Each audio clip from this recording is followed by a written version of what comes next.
సాయంత్రం 5 గంటలకు ఇంటికి వచ్చి సినిమాకు తీసుకువెళ్తానన్న భర్త రాత్రి 7ంటికి వచ్చాడు.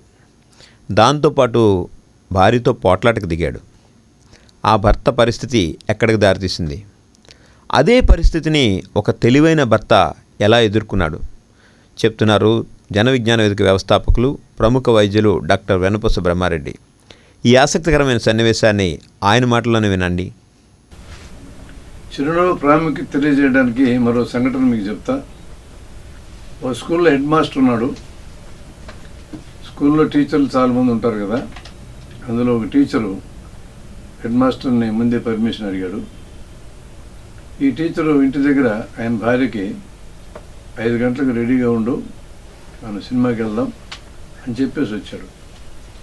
ఈమె 4 గంటలకి సీరియల్స్ చూడటం మానేసి, ఎంత పెద్ద త్యాగమో చూడండి, ఆమె స్నానం చేసి తలకాయలు 20 రూపాయలు పూలు పెట్టుకొని రెడీగా కూర్చొని ఉంది. మన సారు సాయంత్రం 7 గంటలకు వెళ్ళాడు ఇంటికి. ఈయన చూడగానే ఆమెకు ఒలుమండింది, తలలో ఉన్న పూలు నేలకేసి కొట్టింది. అలా చెదరించుకోగానే ఇతను పెనమ్మకం టీచర్ అనుకోండి, ఎలా జరుగుతుందో చూద్దాం. ఏంటది పూలు నేలకేసి కొట్టావు అని అన్నాడు. కొట్టక అని అన్నది ఆమె. 20 రూపాయలు ఆ పూలు ఏమనుకున్నావో అని అన్నాడు ఈయన.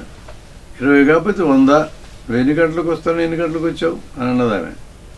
నేను మగవాడిని ఎప్పుడైనా వస్తా అన్నాడు ఈయన. మగవాడు అయితే ఎప్పుడైనా వస్తావా, అసలు ఈ డైలాగ్ నీది కాదే, మీ నాయన ఇంతే, మీ అమ్మ ఇంతే అని అన్నది ఆమె. మా నాన్ననంటవా, మా అమ్మనంటవా, మీ నాన్న ఇంతే, మీ అమ్మ ఇంతే, మీ తాత ఇంతే, మీ ముత్తాత ఇంతే అని ఆయన మొదలుపెట్టాడు. అయిపోయింది, స్టోరీ క్లోజ్డ్.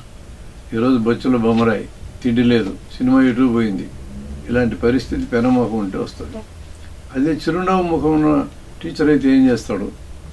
ఇంటికి రాగానే 7 గంటలకు రాగానే పూలు నేలకేసి కొడుతుంది. 20 రూపాయల పూలు పోయినట్టే లెక్కేసుకుంటాడు. దాని గురించి ఆలోచించడు ఆయన.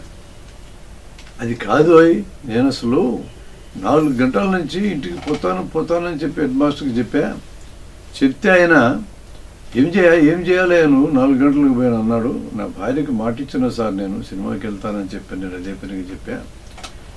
నీకేనా భార్యలు ఉండేది, మాకు లేరా అన్నాడు ఆయన. డెఫినెట్గా రేపు ఖచ్చితంగా 5 గంటలకు వచ్చేస్తా, నో డౌట్. ఏమైనా అవసరమైతే సెలవైనా పెట్టొస్తాను నీకోసం అని చిరునవ్వుతో సర్దుబాటు చేస్తే వెంటనే ప్రసన్నమైంది. సినిమాకి వాళ్ళు కాదు, రేపు పోతారు.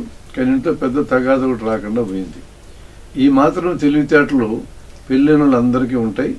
కాబట్టి పెళ్ళైన వాళ్ళ కోసం ఇది నేను చెప్పటంలా, పెళ్ళి కానటువంటి వాళ్ళు పెళ్లి చూపుల్లో కూర్చుంటే అమ్మాయి అయినా అబ్బాయి అయినా గుర్తుపెట్టుకోండి, నువ్వు ఎంపిక చేసుకోబోయే మనిషి ముఖంలో చిరునవ్వు ఉందో చూసుకోండి. చిరునవ్వు లేని వాళ్ళని ఎంపిక చేసుకుంటే నీ కొంపలు కొల్లేరైతాయి. చిరునవ్వు ఉంటే ఆస్తులు లేకపోయినా పర్వాలేదు, వరకట్నాలు లేకపోయినా పర్వాలేదు, ఆ రకరకాల వస్తువుల్ని అందించకపోయినా పర్వాలేదు, బంగారం ఇగిపోయినా పర్వాలేదు. చిరునవ్వు వీటన్నిటికంటే మించినటువంటిది. సఖ్యంగా సుఖంగా జీవించడానికి చిరునవ్వుకి మించినటువంటి సాధనం మరొకటి లేదు అనేది మనం దీని ద్వారా గుర్తించవచ్చు.